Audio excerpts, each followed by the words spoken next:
Charles Oliveira is going to be taking on Mateusz Gamrot in the main event at UFC Fight Night Rio, October 11th. 5-round main event, Gamrot replaces Fiziev, who's injured. Oliveira initially didn't want to take this fight because it's a very different stylistic matchup to Fiziev. He didn't want to make that big of a change on short notice, but in the end, he did take the fight. Charles beat the ducking allegations. Gamrot's going to finish Charles in the first round. That's a bit of a wild take. Gamrot by decision is definitely a possibility, but he's not really a knockout artist. He's not going to tap out Charles Oliveira, so first round finish for Gamrot is highly unlikely, unless there is the X factor that Charles Oliveira is getting back into that cage very quickly after getting knocked out badly by Topuria, so there's also that to consider. But I would lean to Oliveira winning this fight. I think he can win by knockout, submission, or decision, but Gamrot, I think, just can win by decision. Oliveira is dangerous everywhere this fight goes. He's dangerous striking at range. He's dangerous striking up close. He's dangerous in the clinch with knees. If he gets taken down, he's dangerous there. So, but maybe because he's so dangerous off his back and he has so much confidence off his back, he won't even give a shit about defending takedowns. He'll just get taken down by Gamrot and not care, try and tap him out from his back. But if he doesn't, he could lose a decision. Assalamu alaikum, everyone. Many people asking me what happened with me, why I'm out from the fight. I injured my knee again. Well, alhamdulillah, no need to do surgery. But I cannot push 100%. I cannot work, cannot wrestle, cannot sparring. And I have to heal up right now. A couple months and come back to the fight. Guys, I wish to fight in Brazil. This is my dream fight, but I already have a couple surgery in my knee, and it's big risk to going with my knee, with my injured knee right now to fight. So it's a big risk. Third surgery in the same knee, that's not good. I have to heal up, guys. The PFL is coming to Lyon, France, December 13th. Main event is a heavyweight title fight between Renan Ferreira and Vadim Nemkov. Some confusion because Ngannou beat Ferreira for a belt, but apparently that's the Super Fights belt. This is for the PFL vacant heavyweight championship. So PFL a bit confusing with their titles, but despite the confusion, it's a good fight. Ferreira, 6'8", 260 plus pounds. He's going to tower over Vadim Nemkov. He's a beast of a human, but Nemkov is undefeated in the past 9 years on a 14-fight win streak, so it's a 14-fight unbeaten streak, so it's a good main event. Co-main event is a title fight as well on the women's featherweight side of things. Cyborg versus Sarah Collins. Cyborg, one of the greatest female fighters in the history of the sport, and hasn't really slowed down too much. She's beaten everyone that they've thrown in front of her. She's going to be the favorite against Sarah Collins, who's undefeated, 6-0, but she's 35 herself, so not a big age gap, 35 versus 40. She's not like some young up-and-comer who's taking the sport by storm. She's 35, but still relatively inexperienced in the sport, just 6 fights, but won all 6 of them, and half by submission, so she's a sub-threat. Can she tap out Cyborg? I don't think so, but we'll find out December 13th.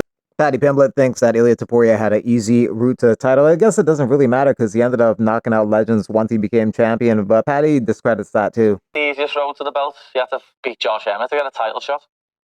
Who did he beat? Ryan Hall, Josh Emmett, Bryce Mitchell. That was one of the easiest routes I've ever seen to a title shot. Michael Chandler beat all of the people he fought before he fought Volk. And he wouldn't have beat Volk if Volk wasn't knocked out like 8 weeks earlier, 12 weeks earlier. You know what I mean? He got everything's happened at the right time for Topuria, apart from when he fights me. If I didn't have to have these little times off these intervals and I had an easy route to the belt like he did, I would have been champion by now. Max Holloway was coming off an incredible fight with Justin Gaethje when he fought Ilia Topuria, so there's that goes against Paddy's theory. But that being said, I would like to see Paddy versus Ilia next. Jean Silva wants to return in December, wants to take on Yair Rodriguez. Yair wouldn't take that fight. He was asking for a title shot after his win over Pitbull, so he's not going to take on number 10 ranked Jean Silva. UFC Perth press conference with Alberg, Reyes, Kroot, Urslan, Jenkins, and Tavares. Friday, local time in Perth. Tank Davis looking to bet Jake Paul's promoter manager.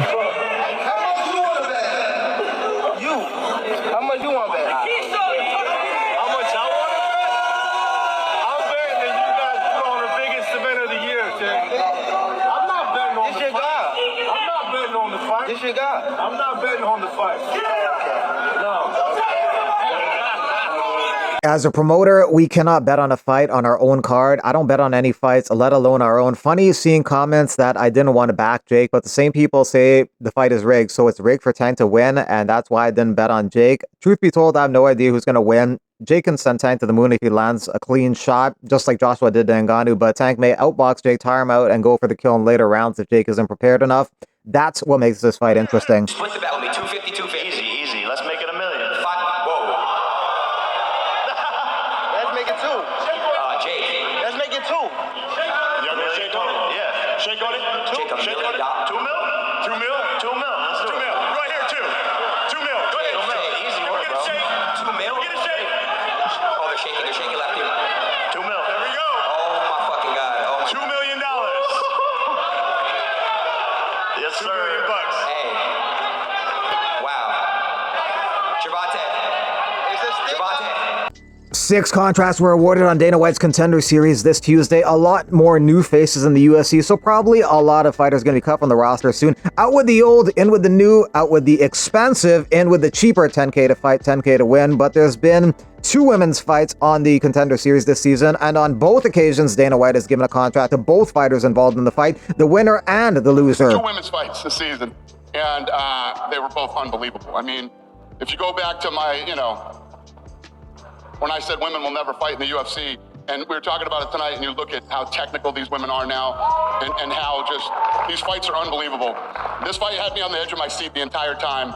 And I'll always be honest, I didn't have what the judges had. I didn't have Chavez winning the fight. I had Sophia winning the fight, but I'm not a judge. But what I can do is sign both of you. So for the second women's fight that we've had this season, we're signing all 4 women. So congratulations to both of them. Absolute warm, much respect to both women that were in that fight. Cory Sandhagen fights Merab in a couple weeks. His plan is to stuff takedowns and outstrike him. Great plan in theory. In practice, it can be a lot tougher because Merab pushes such a crazy pace, but we'll see how that goes. After that, the plan for Cory is to continue to fight in the United States and not travel. And then also Merab gets people really tired.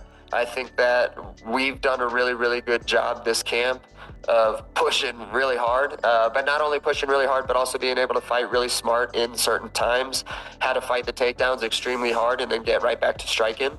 And yeah, I mean, outside of those 2 paths to victory, what is Merab gonna do? Knock me out? Like that's not happening, So this fight is gonna be striking. It's gonna be me defending the shots.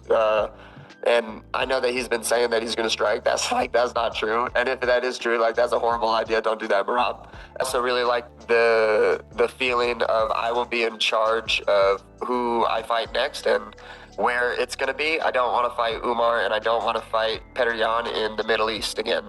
I want to fight them here stateside where they can deal with the travel and all of that stuff. So I'm excited to get those 2 rematches done too, so that I can kind of, legacy isn't the most important thing to me, but beating Merab, who's, again, known as one of the greats and put really high on a pedestal, and then being able to go back and beat 2 of the guys that I know that I definitely can beat, very competitive fights. I do that as a champion, and then I have, I'm really sitting really nice on accolades and who I've beat and all of that stuff, which I think in the long run with the real fans is what goes the furthest.